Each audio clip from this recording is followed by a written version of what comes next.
It's not easy being the one everyone counts on to keep your operation running, no matter the weather or supply chain hiccup. But we get you, Raymond in Buffalo, Maria in Miami, and Jules in Troy. Taking control of everything that's under your control. At Grainger, we're here for you with high-quality supplies for every industry, plus real-time product availability and access to experts ready to help. Call, click Grainger.com, or just stop by. Grainger, for the ones who get it done.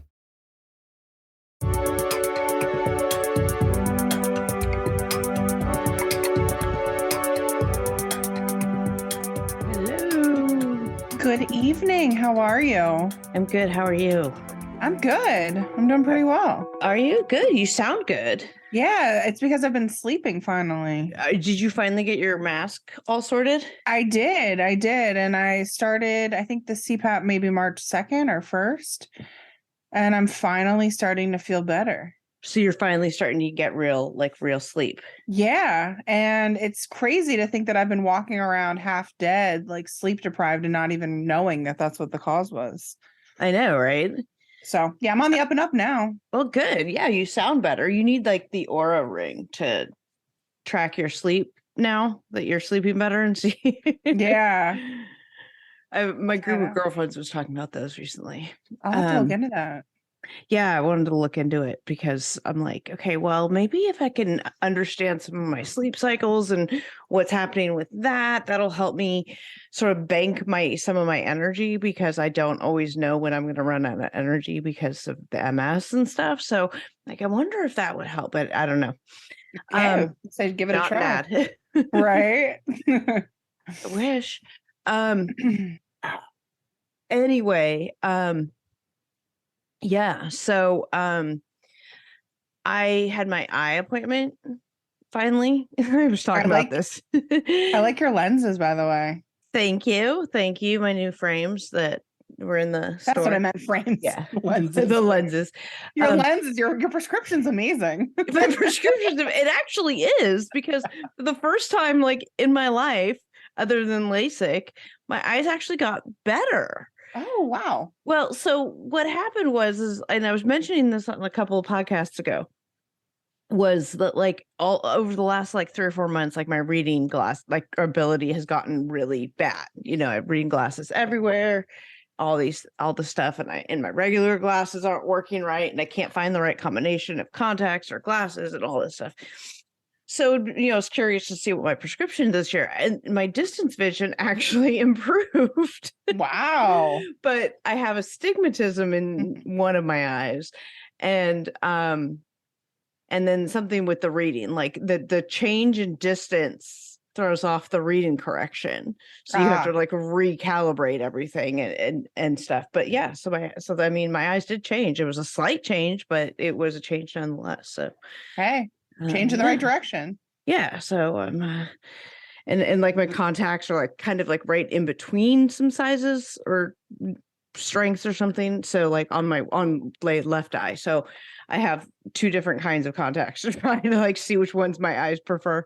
And then I'll get my new glasses. So I'm very excited about all that. Yay. So I feel like, you know, it's like being someone who's worn glasses like my entire life. Like I got them in junior high. And then they were like really super thick because my eyes were really bad. And back then they didn't have the technology they have now to make them really thin. So they were like the really thick Coke bottle lenses. And I was already like gangly as hell, totally awkward. I had really bad buck teeth. Didn't get my braces until I was in high school. It was tragic. Oh, poor thing. Yeah. So, but as someone who has, you know, worn glasses all my life, like when your vision starts getting worse, like you like, and you have glasses, you know, like you don't, it's like so gradual, like you don't necessarily notice it, but you know, it's not the best. And then you get the new prescription and all of a sudden like everything is super clear. You can see it's like, whoa. So well, it's so funny because I have astigmatism. I have like the very, very minor prescription, and I thought my vision was getting worse last year, and I went back to get a new test, and he was like, oh, it's the same. I was like, oh, okay. All right. Like, whatever. I was like, can I have contacts so I can, when I go to concerts and stuff, and right. nope, you can't have contacts. You don't have strong enough, bad enough vision, and with your stigmatism, it's not the going to stigmatism right. does make, and I wear daily wear contacts, which they don't like, they're harder to the way that the technology is, it's harder to do those. But my eye doctor said, when she's a new eye doctor to me because my last place stopped accepting my insurance. So she was saying that they've gotten to the point where they do astigmatisms in monthly wear lenses. So they're going in the right direction. They're getting there. They're getting better with it, with the technology. But yeah, like I don't wear my glasses to the gym, like right. I've been out of contacts and I wasn't going to order any new ones till I knew my prescription. And so the last couple of gym sessions I've been to, I've just been wearing, I wear my glasses to the gym and then I'll take my glasses off. I don't blame you. They're annoying, sweating and then fogging up and yeah. Awful. Mm-mm-mm. Awful. Awful. I'm so excited about 1,000-Pound Sisters. Not so much about 600-Pound Life. Oh, this week's? Yeah. I'm excited to see like where this 1,000-Pound Sisters goes, the direction.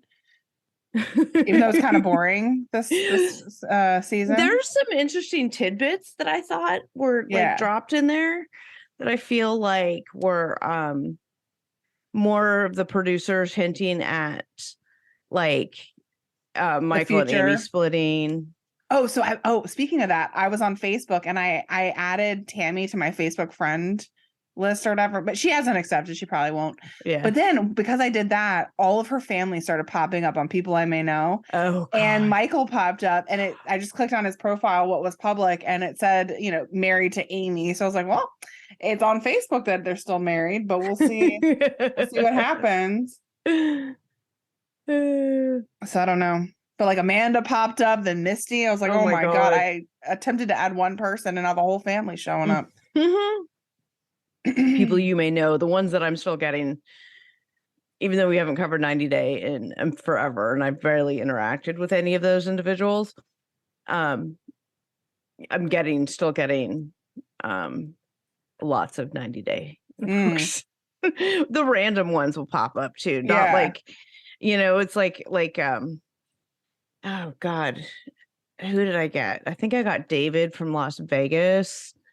He pops up on mine too. Yeah, all the time. And it's funny. I like delete them, and then it says like show less of that person's profile, and then every time I do that, I just keep seeing them over and over again. I'm like, I'm seeing them more. Like 3 or 4 times. Like for a long time, my ex-husband and I were not Facebook friends. And then and during that period, we are now, and it's fine. But during that period of time, he kept showing up as a suggestion friend. Like, go away. We're on great terms. It was fine. So I would always screenshot it and send it to him and be like, Facebook trying to tell me what to do again.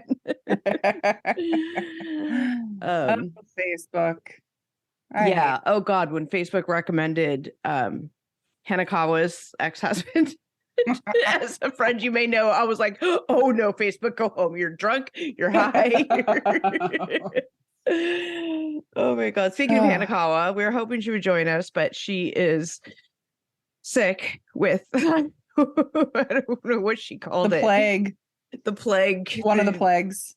One of them with COVID or something. Like if the plague got COVID, that's what she said she feels like. Something along those lines. Well, it's funny because like she was like sort of into recording tonight, but then she kept dropping hints. She was like, yeah, I can't speak. Yeah, I'm like, oh my God. Well, to be fair, in her defense, she probably was earlier today was hoping that by now she would be feeling good. Of course. I'm good sure enough to record. Yeah. And I mean, you never know. She could pop in on any moment. She could wake up and pop in. Who knows? Take her Dayquil I did try to guilt her into recording when she was sick anyway. You guys, I was just like, I told her, I was like, I'm going to be that bitch.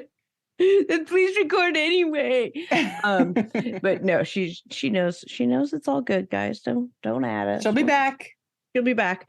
And well, she's in Arizona, and which is interesting because we were trying to figure out what time we were going to record earlier today because she's in Mountain Time, and Arizona doesn't do daylight savings time. So and we are changing our clocks this weekend, and I never it's know. this weekend. Oh, yes, I never know if we're in daylight savings time or we're switching to daylight savings. Like, I don't know which period is which. I just know spring forward, fall back, right? Like right. it changes. And I also know that, like, when I lived in Hawaii doesn't do daylight savings time switches. So, half the year we were 6 hours behind Washington, D.C., and half the year we were 5 hours. So we were trying to figure this out with Hanakawa, and she and I have definitely had times where the time has switched for me, but I'll forget that she doesn't do it, and we'll set a recording time, and then it'll be completely off. And she's like, "Where are you? Where are you?" Or I'll be like, "Where are you?" She's like, "Wait," because we're idiots apparently who can't math. Well, it's easy when you think about like the West Coast being 3 hours behind, but anything in the middle is up for grabs. I feel like it could be and no man's land when it comes to time. I'm like, what time is it? I don't know. It should be very simple. So I don't know. But it's basically spring here anyway. And you know how you can tell it's spring around here? The pollen? No, when the newscasts are doing cherry blossom peak bloom watch fucking all day, every day. Like, now, okay, you're Marylander, you're Annapolis, so you're a little bit more removed from it, from the chaos. Sort of from the chaos that is the tidal basin cherry blossom watch. Right, but I grew up in Montgomery County. Oh, so, right. Oh, so yeah, Silver Spring, near DC. And I mean, here in Annapolis, we get Baltimore news. And of course, where I grew up, we got like the DC news stations, even though it's all very close. If you don't know about Maryland, DC, Virginia, everything's very close together. And there's some weird line between like Virginia, DC, and like Baltimore area, some line along there where the coverage switches. I mean, you can always get both. I remember living in Howard County out in Maryland, and I could get the DC news if I wanted, different channels, About here, obviously, there's only one channel we watch for news around here. Yeah, it's like I grew up near DC, so when I see the Baltimore news, I'm so unfamiliar with all the areas they're talking about. I'm like, okay, give me some F Street, give me some, let me just. Well, okay, so you know what a big deal the cherry blossoms are around here. Yes, it's in my calendar to go to the festival. Is it? Okay, so this is, I got to get your opinion on this then, as a native, No, I have not gone ever. No, I shouldn't say ever. I went when I was little. Okay, I don't, and I'm asking this because I don't know that I understand or drank the Kool-Aid or get the hype or whatever it is. I don't understand this whole, like, I get that they're pretty. I get that they happen, they bloom once a year, but they happens every year, and it's pretty, and there's cherry blossoms everywhere, not just the tidal basin, which admittedly that is pretty, but it is pretty. Yeah, it's so fucking crowded. I would never go during tour. No, it's worse. No. It's like almost as bad going to the tidal basin during cherry blossom season that it is going to the mall during 4th of July, which I've also done. I refuse to do that. I've done it once. I'm fine. Never doing it again. I just don't like tourists. I don't like just the chaos and the heat, even though it's not going to be hot for the cherry blossoms, but you never know. It could be 85, 90 degrees. You don't know. Right. I just don't like dealing with the traffic, the tourists. People don't know where they're going, the traffic. Yeah. And I'm trying to get around to my secret back, metro stop, station that I know about, that everyone thinks, oh, you got to take this one. This is the first one you see. I'm like, you don't know that if you go 2 blocks down, it's easier to get there's off. You don't have to wait in any of this line because it's, a stop away. There's another stop right there, and you can change lines if you need to. No, but so they do these news stories about them, and okay, I like the interest, human interest stories, and they talk to the arborist. Oh, that's cool, and you get the history of them every year and all this stuff. But it's like such a big deal. This is like such a big deal, and they do these countdowns and these stories and these watch. Where are we and what phase, what stage are we in? And well, I'm watching the news every night. We watch the 5 o'clock news together every night.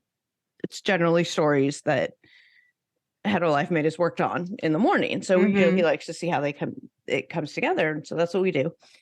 and it's just like they have these watches, these weather watches, and all that stuff. And then you get like, we're in stage 1 of the cherry blossoms. And I think I can tell you actually, because I took a picture of it. Do you have an app? Is there a cherry blossom I'm app sure there is, but I just took a picture of the television screen. Because I was sending this to my girlfriends who don't live here, because I was like, this whole thing is ridiculous. Like, I don't understand it. And you get tarred and feathered for that out here. I'm the worst local ever. I don't do any of the local things. I want to. Trust me, I want to.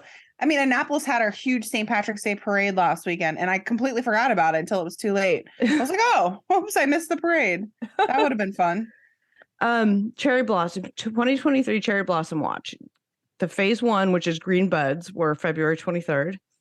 Florets were visible on March 1st. Phase 3, which is extension of florets, was March 7th. That was the phase we were in. We're about to hit the next phase, which is pentacle elongation, and then puffy whites, and then peak bloom. And it's this huge thing. People travel from like other countries to come here and to see this. They travel just to see the cherry blossoms. That's not something I understand. And maybe, and I'm not trying to say this in like necessarily a snarky way. Like, I'm legitimately like, it's not my thing, I guess. Maybe they're just doing it too because they want to go to DC, and so like, we're going to come this time of year because during this the is cherry special. blossoms. Yeah. I mean, I don't know. I don't know. That's I guess my story. that's just, I have my weird things that I like and pay attention to. So, I'm not like snarking on it necessarily. I just don't necessarily know that I am the right audience for that. Yeah. Although maybe I can be. I've been trying to challenge a lot of things about myself lately, to be honest. Like, I'm down to go if I can. I don't like this. Oh, well, you know what? Maybe I do. I don't know. Let me try it. I haven't tried it in a while. Maybe I do like this after all. So that's I'm trying to do a lot of that lately, or I have been, I found. So anyway. Yeah. 1,000 Pound Sisters. So here we are on Fat Friday. Well, we're recording this Thursday. Sorry guys. A little back behind the scenes. No, so we're doing 1,000 Pound Sisters and my 600 Pound Life, and the 1,000 Pound Sisters episode. The hell was it called? Forbidden Fruit. Forbidden Fruit. That's right. I knew it was something food related. So it was. I enjoyed it. I thought it was enjoyable. I found a lot to take pictures of and to make GIFs about. It was a very giftable. It was a very giftable episode.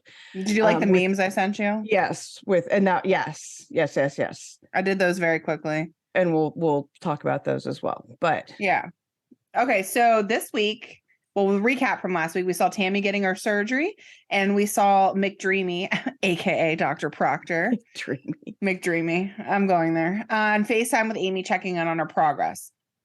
So fast forward to now, this episode, we see Tammy 4 weeks post-surgery. She's in rehab, working out, and walking. And she said she lost 40 pounds since her surgery. So that was exciting. That's impressive. She's doing well, it seems like. Yeah. She was like glowing. She was smiling. She says she was happy to be able to do basic tasks. And she's looking forward to going to the store and just being able to live life. Starting to see the tangible results of the journey that she's been on. And I think that's great. Yes. Then she turns around. Dun, dun, this dun. Is we see a return of the Tammy that we know from before. We need the bitch assist for. Yeah. Yeah. In the next scene, we see Chris and Brittany in the car on the way to pick up Tammy from rehab, and Chris receives a phone call from the rehab center, and we don't know what it is yet, but he's like, I have to pull over. Oh my God, what? Oh no. Drama, yeah. Which I he and Headman are driving along. They're about an hour into their 4-hour 2 road hours trip. For an 8-hour road trip. I'd be pissed too if I drove 2 hours into an 8-hour trip. Oh, I thought he said 1 hour. Oh, maybe it was 2 hours. I don't remember. Okay. All I know is I could go from here to Ocean City in less than that time. Anyways, I could be at the beach. And Ocean City. Yes. Yes, of course. I've been there once and I'm full of judgment. I'm surprised you've only been there once, considering you live in Virginia. But because I know I moved here from Hawaii. I know. I can't go to Ocean City, I know. And I got married in the Carolina beaches, North Carolina. Like, yeah, North Carolina beaches, they're not California beaches, but I went to Salisbury University, so like Ocean City was my second home. Oh, I bet. Yeah. Good times to be had that were had and to be in the future. In the future. When tourist season is over, that's another thing I avoid. So I grew up in Northern California, so it's not like my beaches were like these, tropical ocean, drinking a Mai Tai on the beach type of things. That was when I was in Hawaii. That was a whole different story. No, I get it. Yeah. No, but yeah, I went to Ocean City for my 1-year wedding anniversary. TJ took me. Oh, nice. And it was a surprise. He didn't tell me. He had packed up the car, everything. Like he just told me, he kind of told me what to pack. Like, I asked enough questions. Think you were going to like Bora Bora? Next thing you know. No, I knew we were driving. Are we going to the airport, TJ? No, we're going to Ocean City. I knew, like, we got in the car, like, I went to go put my stuff. I was walking to the trunk, like to the car to put my like bag in. And he was like, don't look in the trunk. And I was like, oh, Jesus Christ, what the hell's in the trunk? Like, is there a dead body? Like, what is it? Right. But then we took the dogs to his coworker's house who kept the dogs for us for the weekend. So I'm like, okay, Michael, enjoy the dogs. They'll love this. There's all this place out to his house out in like Elk Ridge, Columbia area, huge yard and forest, and he just had them all. And so then he had, he input the GPS, but he didn't tell me like necessarily where it was. And I didn't want to look, I kind of wanted a surprise. So I was trying to like, okay, we have X amount of time and mileage to our destination. So I'm like, looking on the maps, what's the destination, how long to here and how long to there, and ended up figuring out it was Ocean's Shitty. Well, as soon as you hit that Bay Bridge, you probably knew. You're like, well, Bay Bridge. I'm like, here we go. Okay, we're going over the bridge. All right. Yeah, and I'd never been there before, but he took me there. He'd gotten an oceanfront room, a hotel room with a jacuzzi tub in the room. And those are like my favorite things, is sitting on my, like a balcony of oceanfront. Mm-hmm. Drinking my coffee. Like that's what we did, like when we went to the beach for our wedding, and the summer before when we spent a week at the beach, sitting there drinking my coffee and then I love my baths. So yeah. So, it was an interesting experience. Like I had to bathe in sanitizer like over my whole body, I think, afterwards. But yeah. Anyway, so that was my experience with Ocean City. Oh my goodness. Wait, what were we talking about? But we digress. Right. Well, we see Amy, Glenn, and Gage are in the kitchen. They're at the kitchen table painting cards for Aunt Tammy. And Amy says that life without Tammy is less stressful and that she's a bitch, but she's her bitch. Oh, yeah.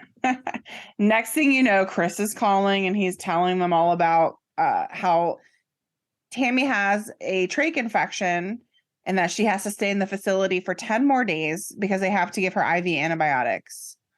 So this is where the drama starts. And then they gathered like the whole family outside to talk about this. Oh, excuse me. What they're going to do with Tammy. We'll be right back. Throw on some green, get Irish jiggy with it, and get ready to celebrate the dude that banished all the snakes from Ireland, allegedly. It's St. Patrick's Day, and that means you're going to need some drinks. So get them all from Drizzly, the go-to app for alcohol delivery. With Drizzly, you can shop local stores and compare prices on more beer, wine, and spirits than you can throw a leprechaun at. Then you can get them all delivered to your door, or wherever you're chowing down on corned beef and cabbage. And you want to know the best part? You don't have to miss a second of searching for four-leaf clovers, pinching strangers that aren't wearing green, or whatever you're into. Doesn't that sound more magical than a pot of gold at the end of a rainbow? So download the Drizzly app or go to drizzly.com, that's DRIZLY.com, and get your St. Patrick's Day drinks today. Must be 21 and over, not available in all locations. Children's National Hospital in Washington, D.C. improves children's health by developing better treatments and technologies. Ranked number 5 in the nation, we take on the most complex, rare, and life-threatening conditions because all children deserve a healthy future. Learn more at childrensnational.org/innovation. And now back to the show.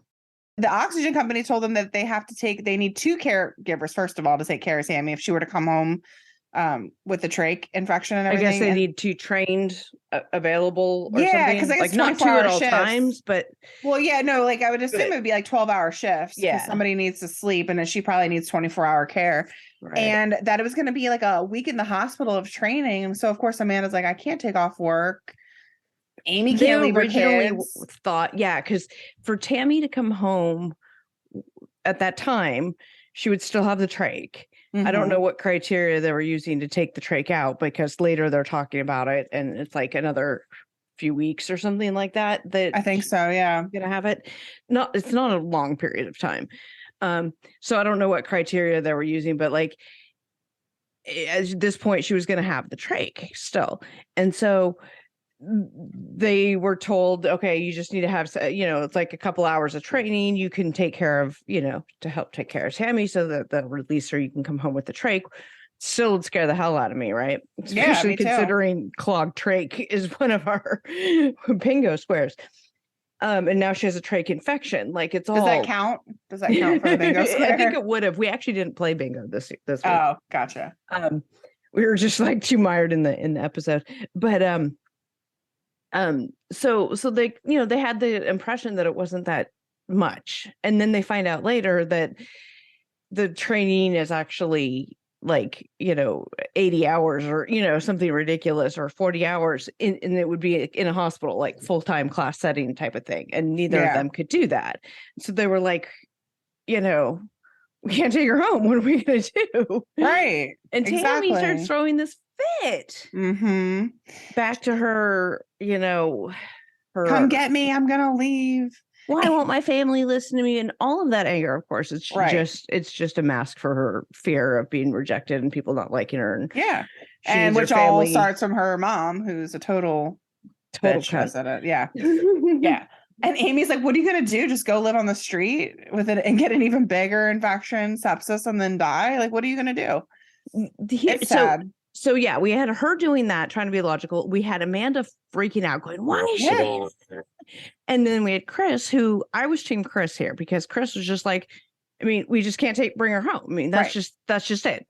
And the story, what's everyone going on about? She can throw a fit, but is she actually going to like move herself out into the parking lot? No, she's not. And this is where I was like, maybe it's just because, my cold dead heart growing up without the close-knit family stuff that like you see here, I didn't have all of that. So the thought of seeing Amanda as worked up as she was, I'm trying to figure out how to phrase this. Like Amanda was so worked up and so like freaking out. And I guess that I'm just more logical brained.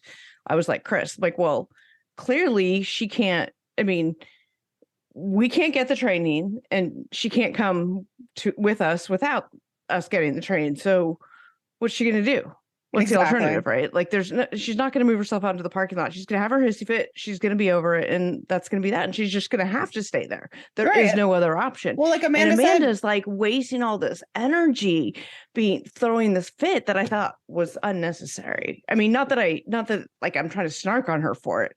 I feel bad. I would have acted the same way. That's how I talked to my brother. I'm like, no, because she was wasted energy. She was like, that's a good point. Well, she said it's she got the infection at a facility with trained staff. Yeah. And so who's to say what could happen with them at home, even if they did do the week's worth of training. Right. And she's like, I'm not sitting at home eating ice cream and potato chips, even though I look like it. And Amanda was like, I have a life. I have kids. I have, she's going through the divorce and everything else. Like she's got a lot of stuff on her plate. She can't take off work. She needs money. And she says all of that and that's all great. Right. But then she's like, I thought she was like carrying on a lot. Oh, see, I didn't feel that way. I thought she was. I was like, go get him, girl. Because I feel like I said, everyone's scared of Tammy and nobody wants to stand up to her. And I'm like, and Chris was like, I don't give a shit. Like, no, we can't take her. Sorry. well, and I think that some people know how to, when you have that family member that acts a certain type of way, there's always somebody that knows how to talk to them, however that may be. So Chris probably knew that like being short and to the point was going to have a more powerful effect. I guess it just goes to that whole, like, I mean, it's like so much wasted emotion because there's no point in getting yourself so riled up about something when nobody can do anything about it. This is just. Well, and then Tammy hung up on her, so it obviously ended it very quickly. Yeah, so. It's like, okay, all right, so she's gonna have a hissy fit, but in reality, what's she gonna do about it? Nothing. Okay. I guess I feel like Tammy is very childlike too in a lot of ways. Oh, rare. And very fearful. She reverts, she like regresses back to this, demanding, entitled person. And, I mean, I'm not a psychologist, obviously, but I can pretend to be one on a podcast, right?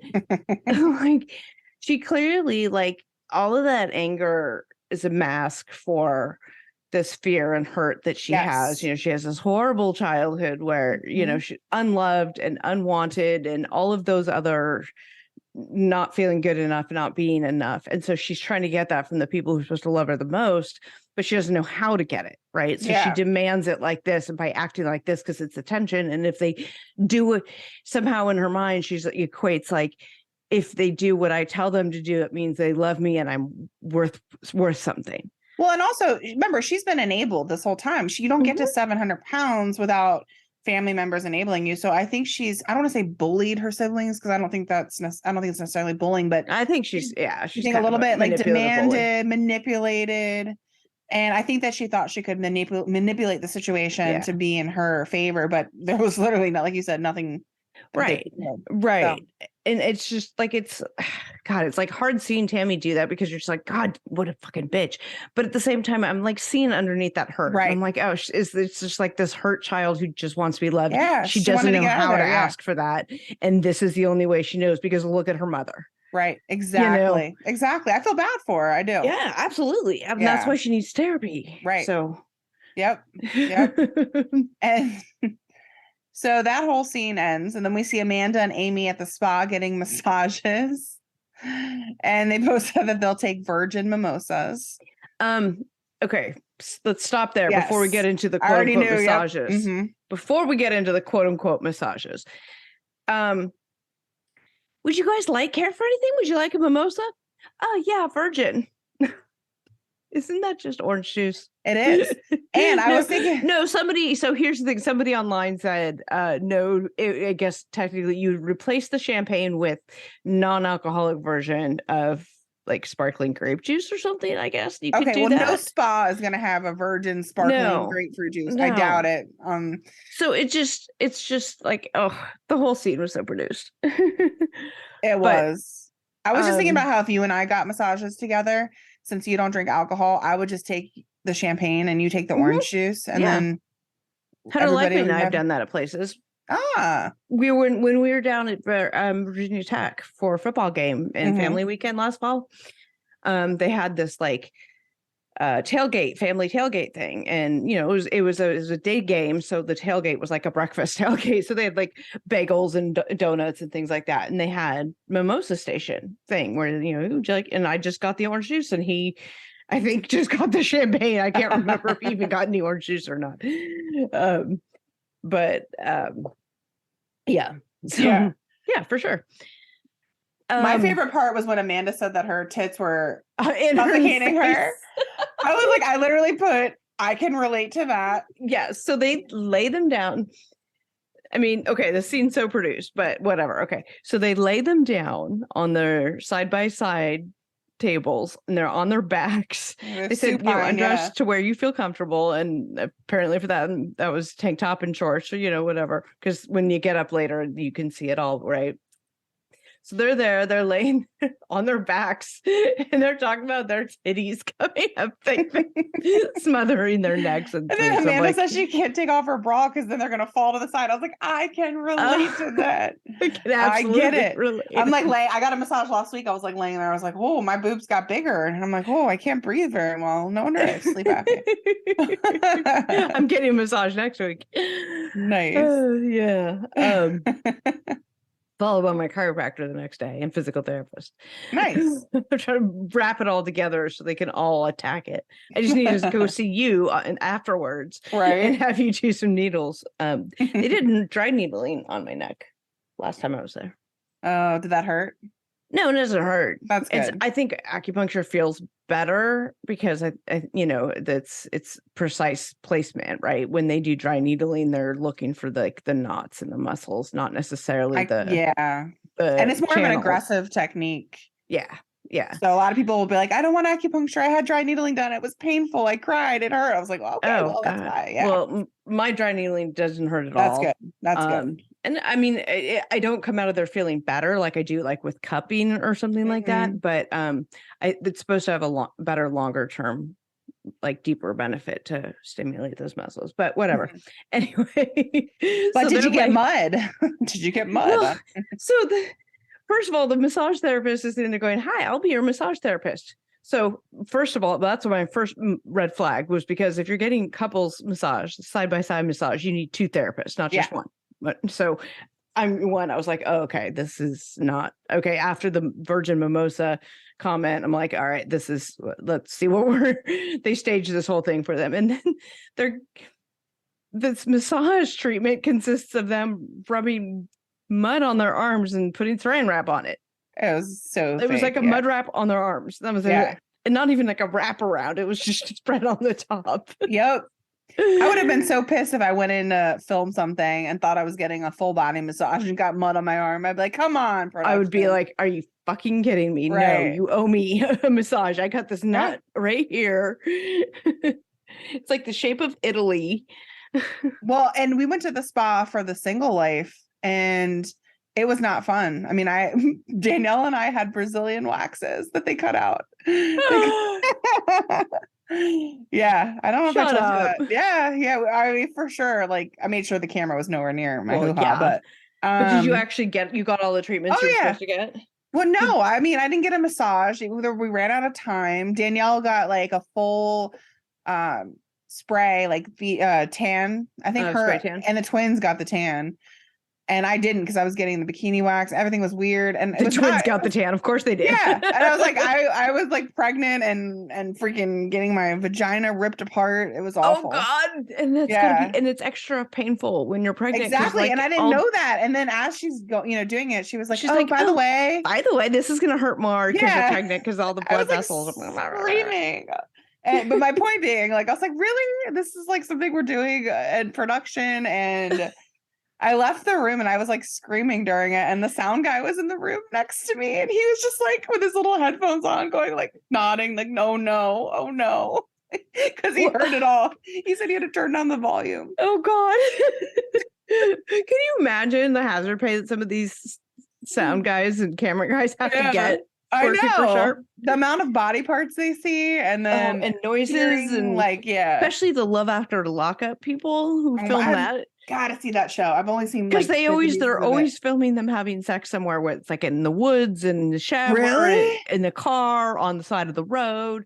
Yeah. How have I not seen this show? I've only seen bits. I don't know. Like it's not the last couple of seasons. I feel like are not as good at all. Like you have to go back to like the OG, the OG season 1 and season 2. I think were good, and then after that it was a whole different thing after that. So. Okay, I'll have to look into that. Yeah, I'll add it to the list. list. Want something stupid to put on in the background while you're trying to fall asleep. See, that's like right. And my problem is too, like I've watched so many things with Kaya running around, and now she's understanding stuff. So like you got to be a little bit more. Right. I had something on today. I was like, I survived a serial killer, something random. I was like, okay, and we're turning it off because Kaya started. I was like, oh my God, she's looking at it. She's looking at it. She's like, nope. Okay. Show her the Netflix series Dahmer. Nope. So then I put on freaking Coco Melon. I was like, let's learn some more stuff. I was doing dishes or something. Right. I was like, let's learn. Happy. Like, oh my Happy, God. happy. Right. Mickey Mouse Club. Exactly. Wiggles. I was like, my daughter's not going to be in therapy when she's like 12. My mama made me watch crime documentaries. Oh, she's going to be in therapy. Don't you worry. No. Don't Or you she does, that'll worry, be my fine. friend. Just start I think saving that, well, for. No, I think therapy's healthy for everyone. Oh yeah, I really it is do. absolutely 100%. Yeah. It is. Yes. Well, speaking of therapy, we then Yes. see after the massage, we see Amy. Massage. Well, no, actually, during the massage, Amy starts crying because she says she feels like she's hanging on by a thread. She doesn't want her boys to see her cry.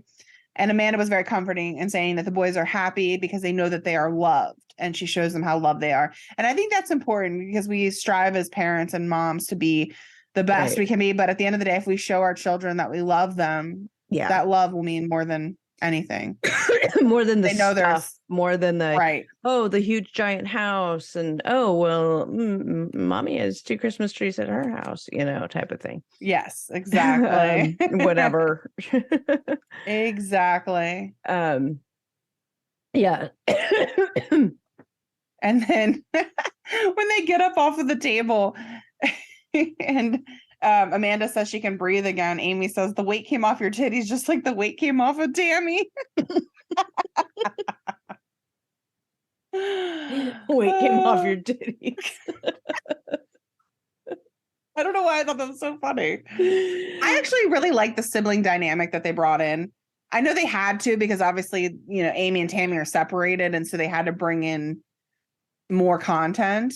But I'm actually enjoying Amanda. Amanda, for sure. Misty.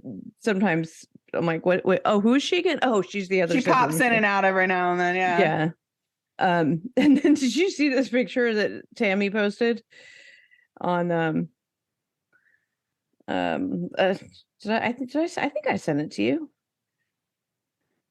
I don't know. I was looking through my pictures because I was looking at some of the things that I memed or was going to meme. Like we have Chris saying, "I'm so excited to bring that bitch home. You just don't even know." She's lost so much weight. I did see this on her Instagram. Yeah, before and then we have Amy with she's a bitch, but she's my bitch. Yeah. Well, it's funny because I actually wrote down need to make a meme and more memes of some of the things that they were saying because I was like, they have some good quotes this season for sure. And then I have the mimosa. And then I have a little shot from the scene from next week. Uh-huh.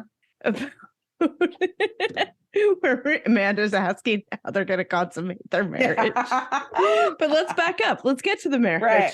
All right. So we see Tammy playing games in rehab with her friends. And Caleb is sitting next to Tammy and says that they've been getting to know each other for the past few weeks. He's been there for almost a year, but he's been mainly in his room due to health issues. And he said that, first of all, he said Caleb said Tammy saved his life because he was out of oxygen and tears were falling down his face when she got him help. I was like, first of all, where the hell were the nurses when your oxygen is like running out? That sets off an alarm. So how was he suffocating? Number one, that's neither here nor there. But Tammy saved him. Great. But it was that dramatic scene. Like, knowing what we've they should have recreated it like they did when Tammy had her like clog in her trach. Remember? Oh yeah, they're like Tammy. Recreate that. The nurse scene. is so chill. She's like Tammy's like beep beep beep. Tammy beep beep. Do something. Oh no! Do something! Quick, act now! Right? I'm like, oh my god. Well, then I was thinking about the reviews we've read of that rehab center and how bad they were. And I'm like, this man almost died. It's not funny. But I mean, the man almost died. And I'm like, nobody did anything. What but the then hell he read the reviews and stalked Tammy to get in that place. And first of all, I read them back before people started posting, like, good job saving Tammy's life and all this other weird shit on it. I was like, and there was maybe 3 reviews total and they were not good. Like, so I don't know what reviews he was reading which we know he wasn't really reading them. He just wanted to go there because of her. Right. But that's in itself weird. Right? That's crazy. But it's all creepy, right? So this guy literally, he says, this big romantic gesture of. Yeah, he said Tammy brought him there. His best friend's wife found out stuff on social media about Tammy and the rehab center. So he looked at her social media and then decided to go to that rehab center. Stalker. Right. And his resident friend was like, yeah, that's stalker vibes. And he said it's not stalking, it's research. I'm like, okay, red flag. We do enough crime documentaries. Like, if that isn't freaky. But Tammy just eats it up. Okay, Right. probably bad choice of words. But she just, then I was going to say she laps it up. Oh, so she loves Enjoys it. Yeah. She sees it as this big romantic gesture, not the creepy, whatever. Like her frame of reference is not not necessarily the same as somebody who would find that behavior stalkerish. Yeah. I'm wondering if there's more to the story that they're either not telling us or they're kind of changing things around. I don't know because that seems like extremely weird. Maybe he did reach out to her. Maybe maybe there's some partial truth in there. Yeah, but if they're trying to make him out to be a love bombing creeper, then I don't know. They're doing a good job because it's.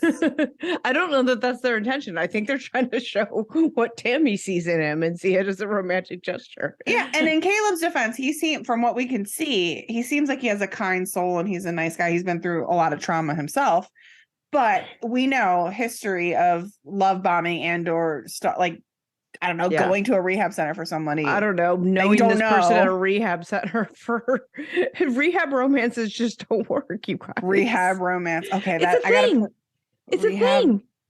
Okay. So this is what I was going to ask you. I mean, too. at least my kind of rehab. Well, no, as an alcoholic, like they tell you, when you're going through the stages or steps, I'm sorry, like to not date, right? At first. Well, okay. So the idea that you're told is that like in your first, when you're first getting sober, generally your first year-ish of sobriety, I was never told a specific time. I don't hear a specific time frame being given. Okay. But what we tell people and what I hear is you got to focus on your sobriety.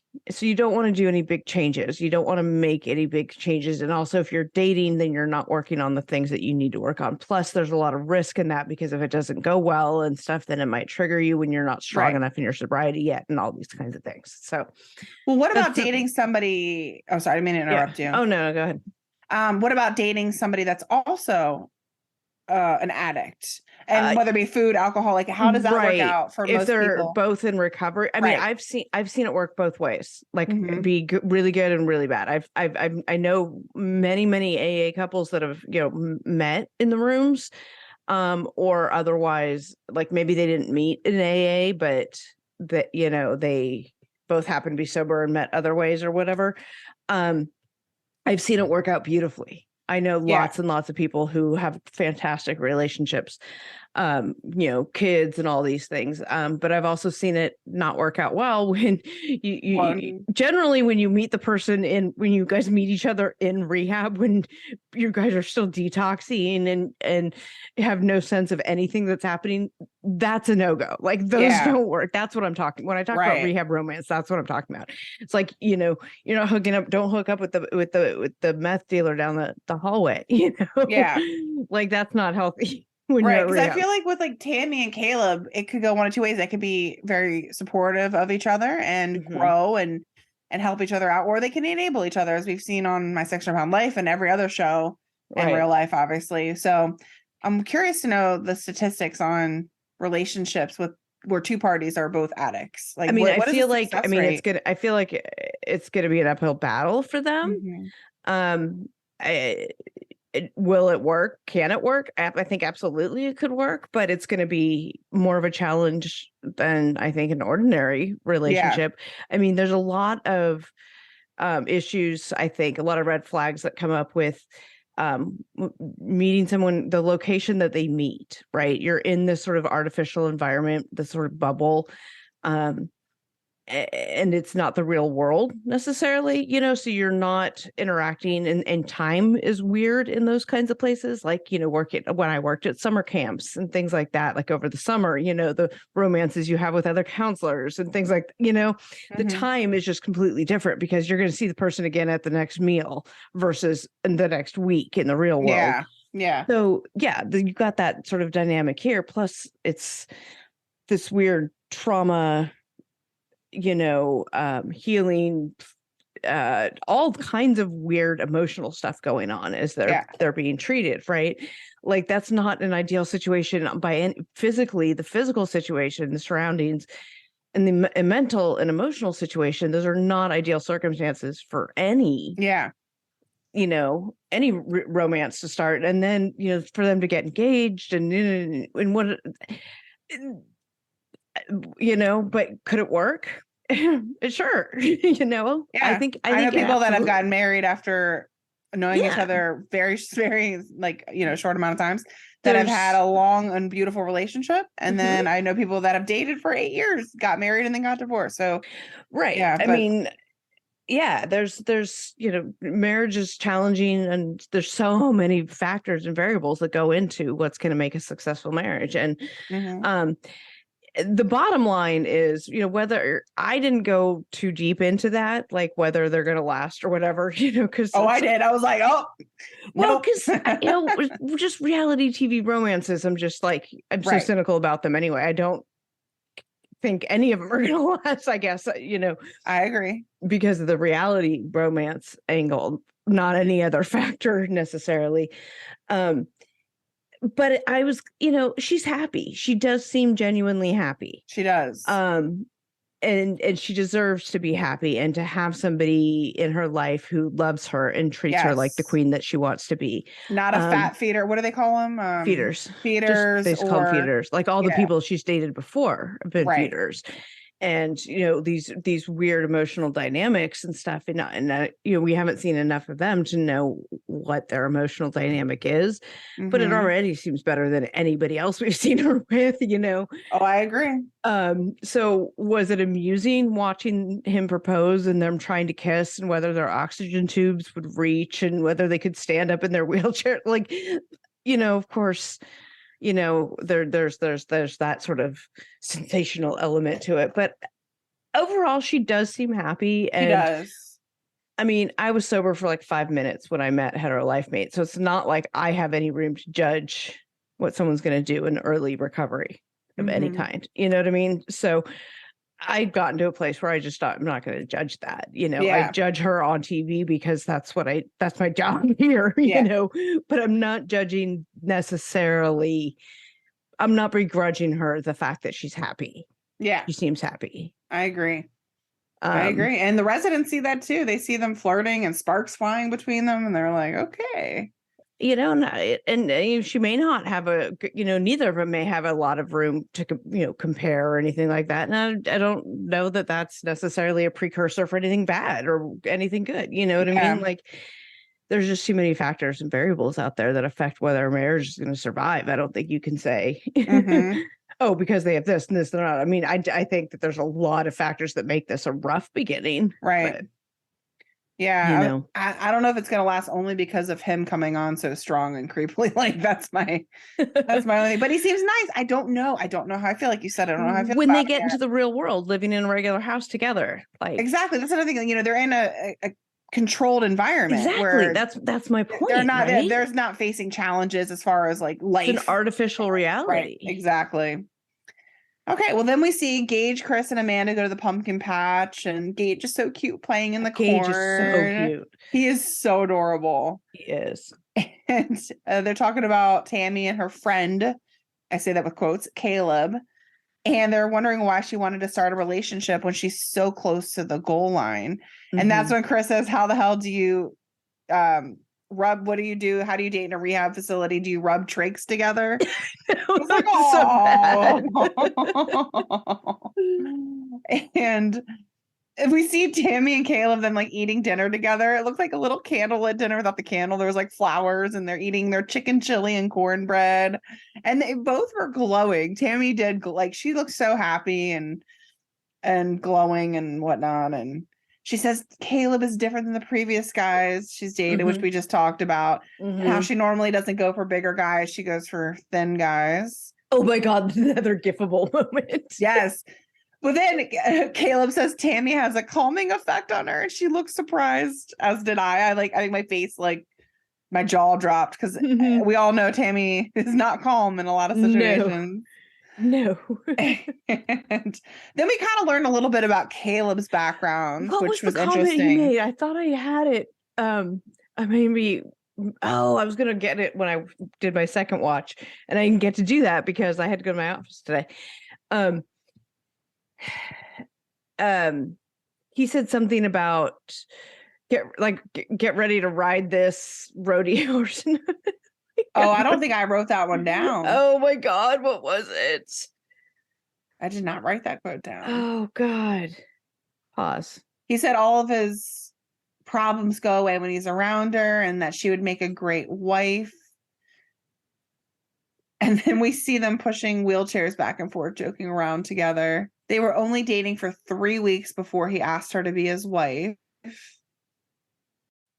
He said, because right after Tammy said whatever, she usually doesn't like the bigger guys, and he was like, yeah, she doesn't like the bigger guys, but then it's big boy season, let's do that. Let's do this.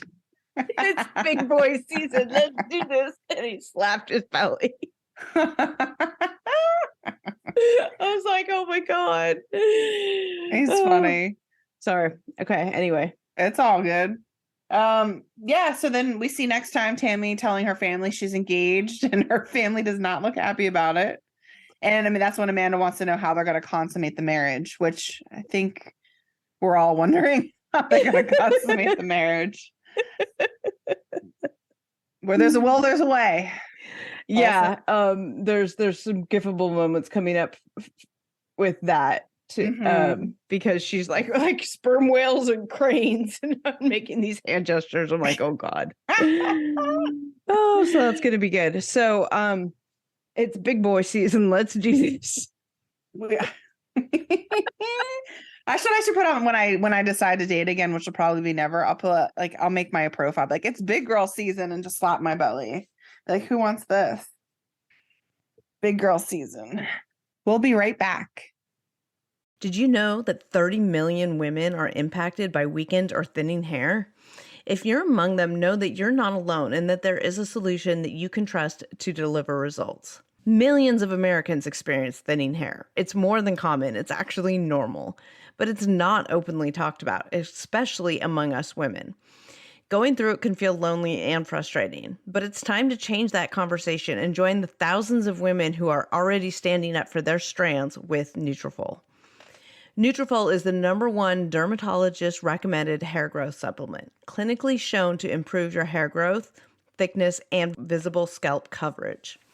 Nutrafol supports healthy hair growth from within by targeting the 5 root causes of thinning: stress, hormones, environment, nutrition, and metabolism through a whole body health. Nutrafol has 3 unique formulas to support women through all stages of life, including postpartum and menopause. Each formula is physician formulated using natural, drug-free, medical-grade ingredients in consistently effective dosages so you get the most reliable results. In a clinical study, 86% of women reported improved hair growth after 6 months. Over 3,000 top doctors and stylists have recommended Nutrafol as an effective and high-quality solution for healthier hair. You can grow thicker, healthier hair and support our show by going to Nutrafol.com and entering the promo code FRAUD to save $15 off your first month's subscription. This is their best offer anywhere, and it's only available to U.S. customers for a limited time. Plus, free shipping on every order. Get $15 off at Nutrafol.com, spelled Nutrafol.com, promo code FRAUD. And now back to the Fraudcast. All right, so now we're going to talk about My 600-Pound Life, which this episode was just awful all around. So I think we'll go pretty fast over it because there wasn't much to it. I mean, I don't know. It's season 11, episode 6, Stephanie's Journey. And I will say, what was wrong? No. Oh, Stephanie's journey. I was sorry. I was like, oh, yeah. I will say I tried to find her social media and I tried to find updates as far as how she's doing. She does not have social media that we know of. Nobody could find it. And I don't think they could even get an update. Like different people reached out to her, and because I see articles written about her, but there really is no update. Right. So she ghosted Dr. Now. She was like, alert. Peace. Yes. Anyway, let's start at the beginning. Okay, so she's in Washington. 36 years old, lives in Anacortes, Washington. And of course, we see the episode starting off with her waking up, which I think in every episode that's how it starts. And she says she's scared of not waking up one day and that she feels like it's hard to breathe with all of the weight on her chest. And we see her living situation. She lives with her 3 kids. And it looks like her son shares a room with her. Yeah. So you could tell right away that this is one of those filthy, hoarded houses, right? And it looks like a small, tiny house. And it's her 3 kids, none of which are tiny, and her mom, right? Her mom doesn't live there. No, her mom and her stepdad just come over daily. Oh, okay. But they don't live there. Yeah, I guess. Okay, yeah. And her mom, Diana, we see her on camera saying that she developed a mass between her legs. Stephanie developed a mass between her legs, and it's hard for her to walk. And because of that, she put her life on hold to help out her daughter because she doesn't want to do anything without her daughter. They have such an unhealthy dynamic. Yes. And then I think about the past, which we'll get into, which kind of makes sense as to why their dynamic is very unhealthy. Yes. These poor people, my God. It's like there are services out there that can help them, but they don't have access to it or can't or don't know, for whatever reason, don't have access to it. I think there's a lot more to this story too that we didn't see or hear about. Yeah. Especially with the mom. Yeah. But yeah, like who called CPS? They said the grandma did, but I thought they said someone called CPS. And I think it was mom. I think it was mom that called CPS on herself. But let's get there. Back up. Sorry. So we see Stephanie. Then comes the bathing scene. We see Stephanie on the side of the tub while her mom washes her, and Stephanie says her knees grind after her shower and it hurts a lot. And her life consists of basically sitting on the couch all day in the chair, eating, not doing anything. She's not working. Her kids go to school, so she doesn't have to do anything with them during the day. So she just feels lonely, and that's pretty much how her day is spent. Yeah. Eating, watching TV. We see her son, Sean, cooking her breakfast, and Sean is very big himself, which we find out he weighs over 400 pounds. And he's cooking breakfast for her and everyone else. And this is where I know he's not an adult. He's like 16.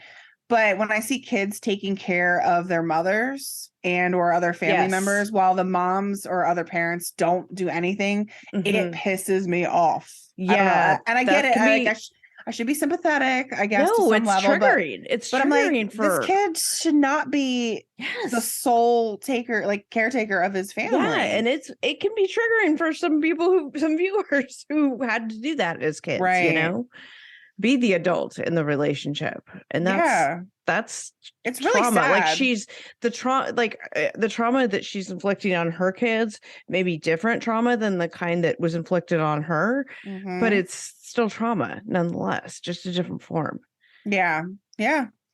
And so anyway, we go into a little bit of the history of her life. She said her parents were young when they had her and they worked odd jobs. She spent a lot of time with her dad when he was working as an ice cream truck driver, and she would sit there and eat the ice cream while he was selling it. And her mom, Diana, did say that her husband was a truck driver as well, so he was gone a lot. And her parents split up and her dad was on the road a lot, so he left the family. Her mom eventually met someone and they moved in with that man, but he was an alcoholic. And I'm assuming very abusive because they said that they were trying to flee. So I think she said that, an alcoholic and an abuser, but they didn't specify who or what type. So I just took that to mean just all right. And It's all bad. Right. And then when she called her ex, aka Stephanie's dad, and said she wanted to leave, he said basically that he would take them back if they could get to California and that they would work on their relationship. So the family eventually escaped. I'll say escape. I don't know the right word, but they packed up their stuff and they made it to California. However, they got a phone call the next day that her dad had passed away from an accident. So that's really tragic. And it's a lot of times that's how alcoholics go. It's not from the cirrhosis of the liver or health problem. It's because fall over and crack our skulls. So who knows? Was her dad an alcoholic? Her dad in the show? Yeah. Didn't she say? Oh, I don't know. Did she say that? Oh, okay. I don't know. I know the stepdad, but the stepdad. Okay, right. Yeah, okay. yeah, but I don't know about the dad. I don't know. I thought maybe I had them confused. Yeah. No wonder you were looking at me like I was crazy. I was like, wait, I was like, talking nonsense. No, it's okay. I was just like, what's happening? What's happening? I don't know. I have no idea what's happening. Yeah, and then they said that they were homeless and lived out of their car. And I wrote that grandma called CPS, so I don't know. I don't know. I thought that I thought they had said someone called CPS because, like, I don't know. But I don't know. Then Stephanie said the day that she found out her dad passed away was the day she went into foster care. I can't even begin to imagine losing a parent and then being completely taken away from everything I know. From the other parent, yeah. Yeah, and put into foster care without even being able to process that. Yeah, news. I mean, her life thus far had already been traumatic too. Mm-hmm. So, it's not like this was the first traumatic event of her life. Like, right. Ugh. And she said she didn't get a chance to talk about it, and she wanted to be strong for her brothers, and so she suppressed her emotions, which, especially in Chinese medicine, what I practice and everything, that's toxic. When you suppress your emotions and put it down, that can show up in your body as all kinds of things. And for her, obviously, eating is helping to suppress those emotions even more and fulfilling that void that she has and making her feel comforted. But I felt so bad for her. Yeah, and she had sorry. Yeah, she had a really rough go of it there. Yeah, and then she was in, still does, Right. She was in foster care and this is where I wanted to talk about her mom a little bit. And I think that they didn't tell us the whole story because she said she was in foster care for 4 years. Eventually, her mom was able to visit her with supervised visits. So I'm like, okay, there's more to this story than just being she homeless. Lost her children. I don't know if it's drugs. I don't know if it's alcohol. Right. I can't just It's more than just you were homeless and living in your car. Therefore, we took the kids. Yeah. I feel like it's a lot more to the story. So they bounced around from house to house with their moms. Eventually, her mom did get custody again. And that's when her mom met Martin, which I still don't know how to figure out. I don't know what I think about Martin or how to figure him out. I get weird vibes. I don't know. That's all I can say about that. Weird vibes. Yeah, he was kind of weird. Yeah. But he seemed to, he wanted to help the kids. Yeah. Mm-hmm. Okay. But he did have, those kids have been through so much, and he made it his goal to take care of them and to take care of the family. So I got to give him credit for that, to come into that family and support them, which we then later he's enabling her. But, at the time, supporting her. They're all enabling each other. Right. And that's why the story, I was like, well, this is some traumatic shit. Like, I really hope she can, do this. Mm-hmm. So I was very angry at the end of it. Yeah. When she decided to just. Yeah. So then she makes up a lot of excuses in this episode. She said she was 250 pounds after high school, and she had a one-night stand with a man that she got pregnant with her first son. And that was it. And she applied for housing, and she had 2 more kids from 2 other different dads. So there's 3 different dads total.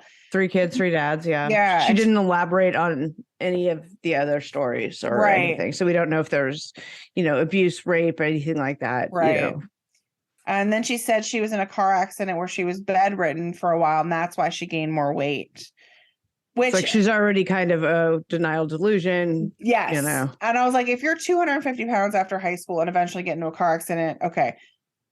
That I don't understand how that could make you gain an Yeah, excessive no, that's amount like of me weight. saying I only started drinking heavily after after baby Frauded's dad and I split up. No, Right. I mean, I've been an alcoholic since I started drinking at age 17, Right. Well, alcoholic my whole life, but Yeah. Then we go to the grocery store scene. She doesn't like to be out in public places because she knows that people are staring at her. Mm-hmm. The first thing she says when they get to the grocery store is, let's go to the bakery. And she starts putting cakes and a whole bunch of sweets in her cart, which maybe that's what triggered my emotions today, seeing this episode again and wanting sweets. But I was so wanting sweets, and I don't ever crave sweets. You don't. And so Ever. you had to tell the Okay, people so- what you did for sugar. Okay, when it's that time of the month, right before, I don't care. I'm gonna just put my business out there. Why not? It'll be like one day out of the whole freaking month that I'll be like just a vortex of like a black hole for food. It's like I can't get enough. I'm like ravished. Mm-hmm.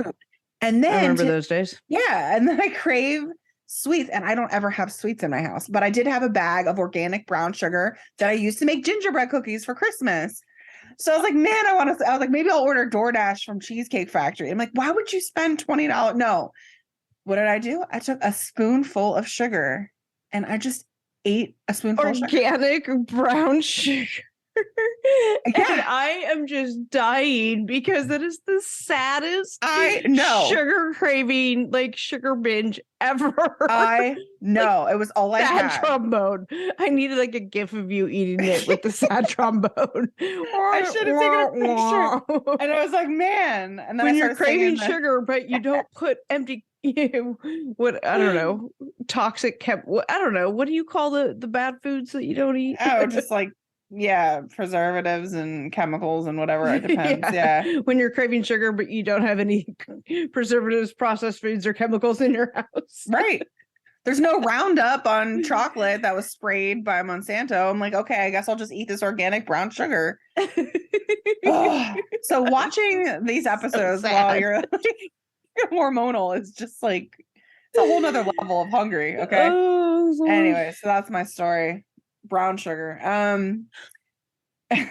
Well, then I'm not going to tell my gym story from the other day.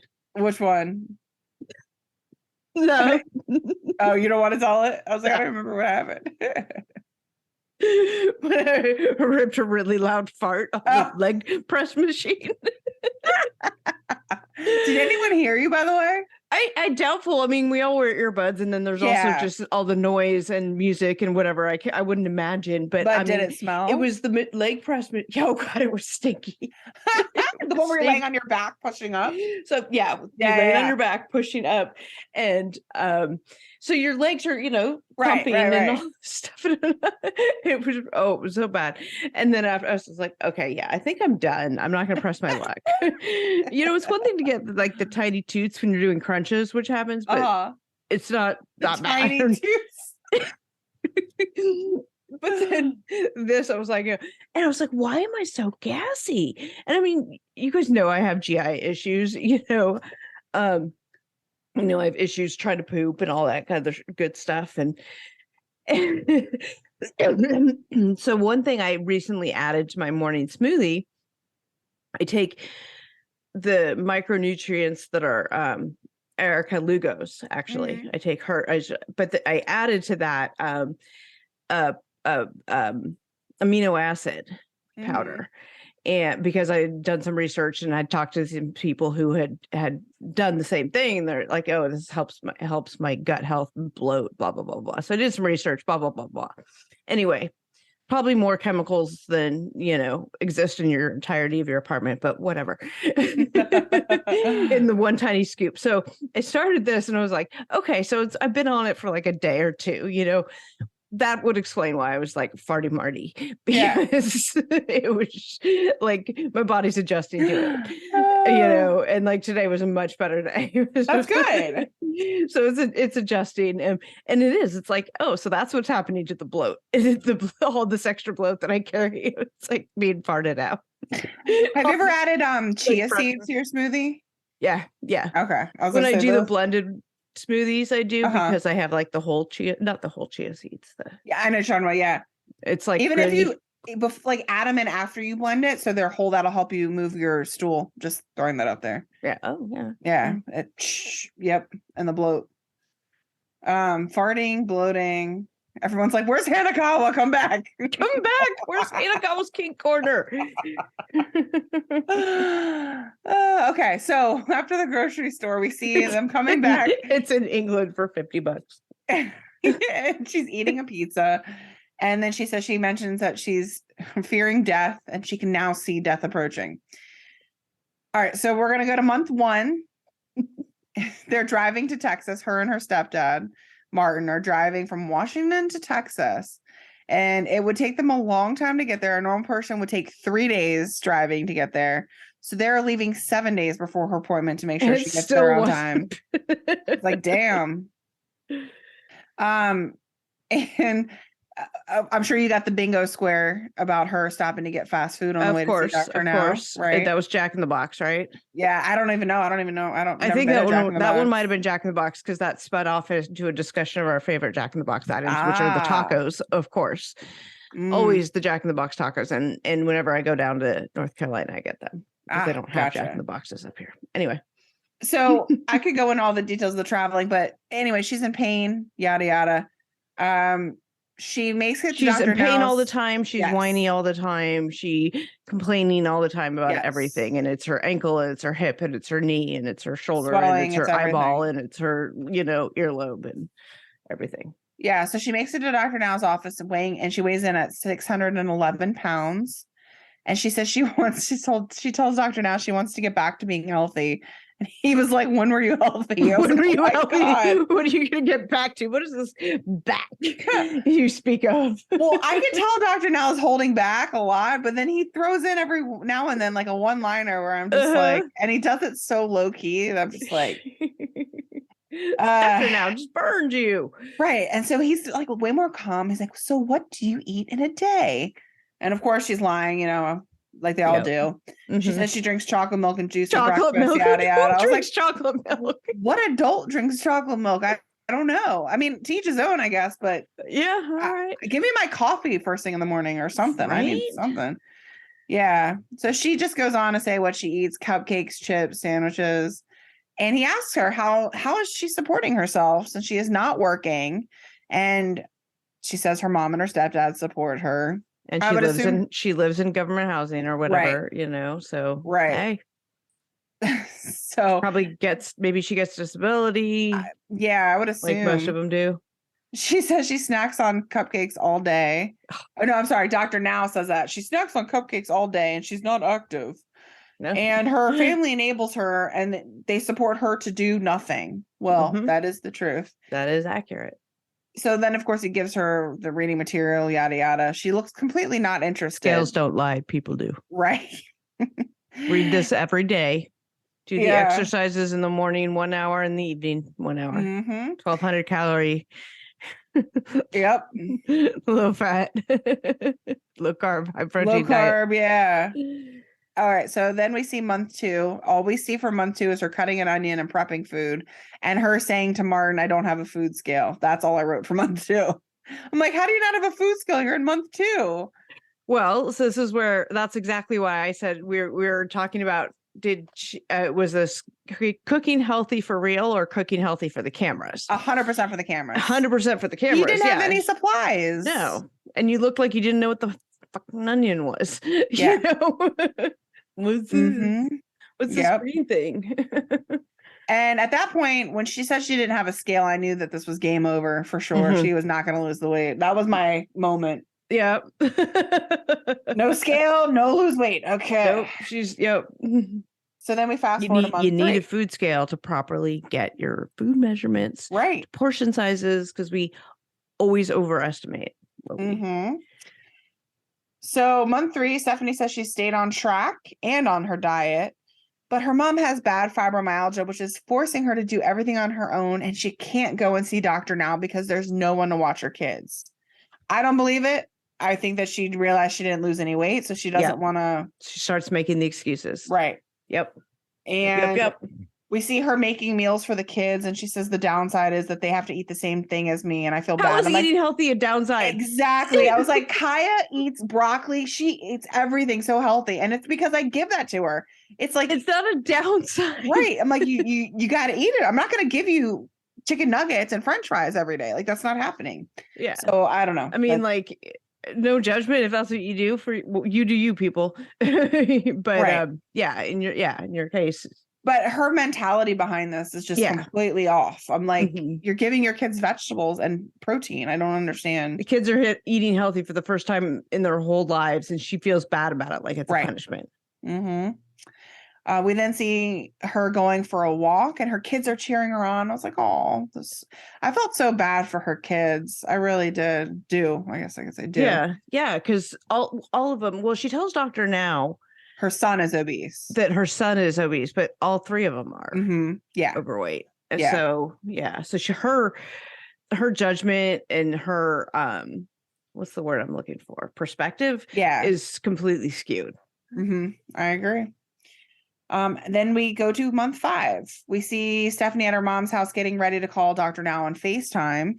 And that's when he says he tried to call her several times with no answer. So she makes up more excuses saying her phone was broken, so she didn't have it for a while. And she was supposed to go get weighed, I guess, at another clinic, and she didn't do that. Oh, no, wait, actually, that was the wrong part. Sorry. She said she went to the doctor 2 weeks ago and that she was down to 530, which I don't believe that. I don't believe it for a hot second. No. She went to some random mystery doctor, not on camera. You know, they always film that shit. Right. If it had really happened. And that she had lost 80 pounds. No. Yeah. No way. No way. No. I can tell you where that happened. And it was not in planet Earth. It was not in this universe. It was in your little head. I was looking at her. I was like, she looks exactly the same to me, at least. Yeah. I didn't see an 80-pound weight loss. No, not at all. She's a lying liar who lies. Yeah. And she says she's been losing this weight by lowering her calorie counts and drinking more water. So Dr. Now says that would put her at a 10 pounds a month weight loss if she was following the book, and that she should be losing like 50 pounds a month or every 2 months or something. So, but we know that's a lie though. We know she didn't really lose that pound. And then she says she can't exercise because of the growth between her legs. So Dr. Now wants to see her. So he's asking her to fly. Do you think that's her fupa hanging down? What do we think that is? I mean, if I keep going in the direction of eating brown sugar out of the spoonful, I might have a growth between my legs too. A whole spoonful of brown sugar. Yeah. It was good too. Organic. Yeah, well, good. I was going to say, my coach used to ask me, is it worth it? Then, It actually wasn't that great, but I'm just lying to myself. It did its job. It did its job. That's what the people on this show say, right? Food did its job. It gave me comfort and whatever. And you're one sad little spoonful.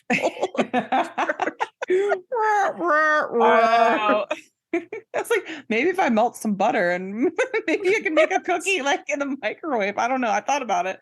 I had flour and butter. I was like, maybe I could somehow do a cookie. I don't know. I don't bake. Okay. You have an egg? I do have an egg. Yeah. Well, you're partway there. Egg, sugar, butter. Yeah. Some vanilla. Do you have vanilla? I do have vanilla. Yeah. Okay. Or almond extract, either one. Yep. Anyhow. Oh, so you could have done something. Yeah, but I don't have what do you call it? A mixer. I have like a little tiny mixer, but not like a good mixer. I had to borrow my mom's when I made cookies. Anyhow. All right, so month 6. Enough about my brown KitchenAid is the shit. Yes. I got one for Christmas a couple years ago. That's what I need. Love it. Love it. We see Stephanie and Martin heading back to Houston, but this time they're getting on a plane. And her son can't come. So they wanted her son to kind of join in on this too, to help him be involved. But he's sick. I don't believe that either. He's quote unquote sick. Yeah. Bullshit. And he was like, I don't want a part of this. I don't blame him. Yeah. So we see her arriving at Dr. Now's office, and her current weight is 602, which means she has a recent weight loss of 9 pounds. But she says it doesn't make sense because of how hard she has worked. And on the 80 pounds that she missed, the mystery 80 pounds that she lost at the mystery doctor. It's now back on. Right. Yeah, exactly. Right. So what happened? So Dr. Now used to, I feel like, not yell, but he used to be way more firm with people. And now he just is like, well, I think you're manipulating them into bringing, or no, he said to the camera, I think she's manipulating Martin into bringing her more food as well as her son. Of course, we all know that. I loved it when Dr. Now was like, I can lose 10 pounds in 1 week. Yeah. And he's like a normal average size person. So he's like, and so he asked her what she's going to do better. And she said she's going to read the book and weigh things out. I'm like, it's now what did I say? Month. God, who cares? It doesn't matter. It doesn't matter to weigh stuff out. Anywho, okay, so then we see her joining a gym, and this is what you work out. I used to work out all the time at gyms. Okay. She uses resistance bands and kettlebells at the gym. I'm like, you could do this at home and save yourself the trouble. True, you can. I use the resistance bands and kettlebells at the gym, but I mean, I have. She's not in any shape yet to use actual machines. Like, and nor do I don't even know if they could fit, like, if they could handle her weight at 600 pounds. I honestly don't know. I don't know if there's like a weight limit on benches and things like that. But at the end of the day, she has like the tiniest resistance band, and she just does like a couple things with it. She was stretching is what I thought she was doing, stretching like a warm-up. Hey, it's moving. Exactly similar to what you see the bedridden people doing at home with the physical therapist. So awkward, like she hadn't done shit for the whole time. Like it was like she didn't have the kettlebell. Oh, tiny guys.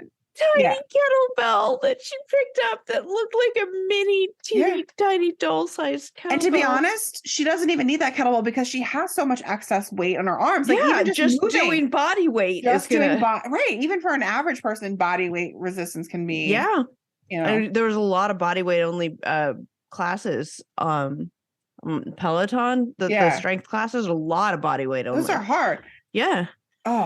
TRX got me good, by the way. I mean, that's not like exactly body weight, but it kind of is body weight. You know, the TRX bands? The TRX straps. Mm-hmm. All right. So then we see her back in Houston for her next weigh-in. With a kettlebell. Teeny tiny. Right. She weighs 596 pounds. So she has a weight loss of 6 pounds. And Martin goes, I don't understand. You've changed everything. Like, no you haven't. You really haven't. You've changed maybe one thing. And I'm still rooting for her. I'm still in like You're still somewhere. Rooting for her at I knew, but I was like, come on, girl. Like, you can do this. I was really hoping. So Dr. Now then asked about her trip, and he's very nice to her. He even asked her about her diet and weight loss plans and what she's doing to work on it. And he wants her to check into a local clinic. This is where he wants her to actually do a weight check at a clinic near her. And his goal for her is to lose 50 pounds in 2 months. And he said to the camera, this is a dysfunctional cycle with her playing games, which we know. Mm-hmm. And we've seen this before. Of course. And a lot of the episodes. So month 9, she's sitting on her porch reading Dr. Now's book and doing some exercises. And she said she was very discouraged and that it didn't make much sense that she's been doing everything to a T. So she feels like she's being treated unfairly. And because of that, it's hard to stay motivated. And now I'm like, stay motivated. You have to get motivated to stay motivated. And now I see her placing the blame and pointing fingers at everyone else. Here comes the complete. Yeah, she is not in. Yeah. The Fraudcast will be right back. And now back to the Fraudcast. Yeah. So month 10, we see Dr. Now being interviewed, and he said he hasn't heard from her in the last few months. And she, quote, seemed to have blocked him and missed her appointment at her local clinic. So there's nothing more that he can do for her. So he says in the end, she's just looking for someone to come in and solve all of her problems for her by getting the surgery. So he thinks she just wants the surgery, the easy way out, and doesn't want to work for it. And that's not going to work long term. It's not going to work barely even short term. Mm-hmm. You know, she's going to start eating that way again. She's going to immediately start stretching everything out and then get herself sick and all the other problems. Yeah. So the B-roll, they finally updated the B-roll of Dr. Now. Right. So they used to have this B-roll of Dr. Now where he would be looking at those old school style X-ray, the big films, X-ray films. Yes. On like the thing the light, the light, which I mean, I don't know when the last time those existed or used. People They're use gone now. Yeah. I don't know where those would exist anymore, but and why Dr. Now would be looking at x-rays, maybe chest x-rays. I don't know. But that was the B-roll, was him walking around, and then he would like file something back away, They updated it. The new B-roll is him sitting at his desk with his computer and his, electronic medical records, going through those and stuff. But whenever they show him do the Dr. Now B-roll means that they ghosted him, that the patient ghosted him. And they're filling in like the little Natasha points this out. She's like, oh, Dr. Now B-roll means they ghosted him. And I was like, holy shit, that's right. You're right. That's true. That is so true. When you see, like, because in this case, like, she'd ghosted him, and she even went so far as blocking him and all this stuff. So that's when they showed the B-roll of Dr. Now. Oh, that's crazy. Now I'm gonna have to pay attention. That's interesting. Yeah. Huh. Well, then we see. Oh, sorry. Go ahead. Yeah. No. Go ahead. We see month 12. Martin bringing her food, and he says today's a walk day. I'm like, oh my god. He's gonna do everything he can to help her in her goal, get to her goals or whatever. Mm-hmm. The way he's been helping her by giving her the whatever she's okay. And I noticed that she looks like the same weight that she was at the beginning, if not even bigger from the very beginning of the episode. Mm-hmm. And Stephanie goes on to say that the program wasn't for her because in the end, nothing she did was good enough. And she said she wasn't going to give up on herself, even though Dr. Now was giving up on her. And I saw a lot of similarities between her and Tammy a couple seasons ago, with the whole, well, it's not for me, like kind of placing blame. Yeah. Oh, yeah. Yeah. And just because it didn't show up on the scale, like I'm still working hard and I'm happy with my progress. And you know, the very rote things that they say when they're still in denial, not ready to face it. It's like, no, you weren't. It wasn't that you weren't good enough. You were a cheater who cheated. Yeah. You were eating and you weren't following the diet and you weren't doing the exercises. Mm-hmm. So. Yep. So got to figure out what I'm doing wrong. Right. So going back to like the beginning of talking about this episode, we don't know where she is now. We don't know anything about her. I would assume she's still in the same situation that she's been in. Yeah. But I hope she finds her way and it doesn't take if you want to like move past like the snarkability of her because she was such an entitled weird bitch or whatever, like, yeah, she's got this considerable trauma in her background and she had no one. Look at the model of parenting she had. Yeah. And she like didn't have a chance from the start basically. And so she had all these kids. She doesn't know how to care for them. She doesn't know how to care for herself. She doesn't know how to do anything. She doesn't know how to life because no one's ever taught her. She's never been in a place where she could, do anything. So I get like how she got there. She needed Dr. P. And that's what I meant to put too. Like, where was the therapy? We didn't get, maybe we'll see her on a future episode. I don't know. But I hope so, because I was surprised that he didn't at all mention therapy after her second appointment. Because I feel like that's when he meant, if you're not losing the weight, that's when he throws in the therapy, even though you haven't done the program yet, right? Like you haven't. Right. Or whatever. I feel like there should have been some sort of therapy intervention on some level, even if it's finding a therapist near her that she can go to, but something needed to have been done with that. I mean, she definitely needs therapy. Right. So hopefully she finds help. She can use forhers.com. Yeah. Yes, that's an ad. New sponsor for hers. They're actually really, really one of the really great things. Like that's I think something that's so great that's come out of like the pandemic is one of the ease of access to mental health care. Yep. I mean, there was this like online telehealth stuff obviously before the pandemic, but nothing like it is now. And the ability for doctors to I'm sure there's a blessing and a curse to it because, the proliferation of doctors online, you're not seeing doctors in person, I think there's some criticism of that. Be interesting to explore that actually, like with a real medical professional. Yeah. But I think for at least the mental health aspect, you know, the options available in like 988. Anyway, so yeah, so she's gone. She's poof. She's gone. She gone. And that's it. That's it for Fat Friday. Yep.